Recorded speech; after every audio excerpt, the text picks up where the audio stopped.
கள்ளக்குறிச்சி விஷச்சாராயம் சம்பவத்தில் மேலும் ஒருவரை கைது செய்து சிபிசிஐடி போலீசார் நடவடிக்கை மேற்கொண்டிருக்கிறார்கள்.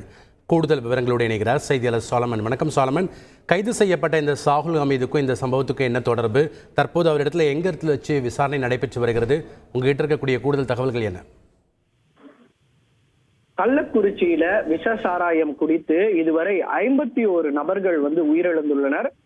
இதற்கு மேலும் மொத்தம் 80க்கும் மேற்பட்ட நபர்கள் சீரியஸான நிலையில மருத்துவமனையில அனுமதிக்கப்பட்டு சிகிச்சை பெற்று வருகின்றனர்.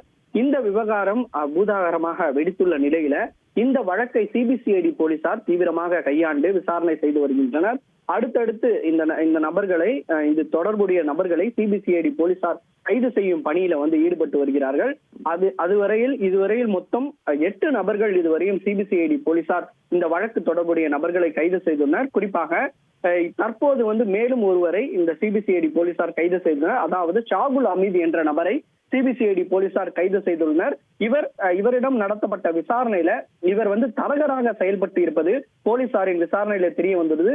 மதுக்கரை பகுதி போன்ற பல்வேறு இடங்கள்ல இருக்கக்கூடிய நிறுவனங்கள்ல இவர் சட்டவிரோதமாக இந்த மெத்தனால் என்ற இந்த விஷசாராயத்தை வாங்கி இவரிடம் மாதேஷ் மற்றும் இந்த கோவிந்தராஜ் உள்ளிட்ட பல்வேறுக்கு இவர் சப்ளை செய்திருப்பதும் போலீசார் முதற்கட்ட விசாரணையில தெரிய வந்துள்ளது. மேலும் இவரிடம் தீவிரமாக விசாரணை மேற்கொண்டு வருகின்றனர். ஏற்கனவே இதில் முக்கிய நபர்களான அந்த கோவிந்தராஜ் மற்றும் கோவிந்தராஜ் என்கிற கண்குட்டி, அவரது சகோதரர் தாமோதரன், விஜயா, மாதேஷ் உள்ளிட்ட 7 பேரை கைது செய்துள்ள நிலையில தற்போது மேலும் ஒருவரை சிபிசிஐடி போலீசார் கைது செய்துள்ளனர்.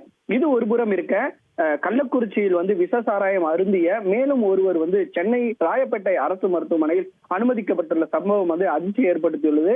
விழுப்புரம் மாவட்டம் அந்தியூர் கிராமத்தை சேர்ந்த 38 வயதான கிருஷ்ணசாமி என்பவர் அங்கே ஊருக்கு சென்று விட்டு கடந்த 17ஆம் தேதி சாராயம் அருந்திய அவர் சென்னைக்கு திரும்பிய போது இன்று காலை எழுந்தவுடன் அவருக்கு வாந்தி மற்றும் வயிற்றுப்போக்கு போன்ற பிரச்சனை ஏற்பட்டதால் உடனடியாக ராயப்பேட்டை அரசு மருத்துவமனையில் அவர் அனுமதிக்கப்பட்டுள்ளார்.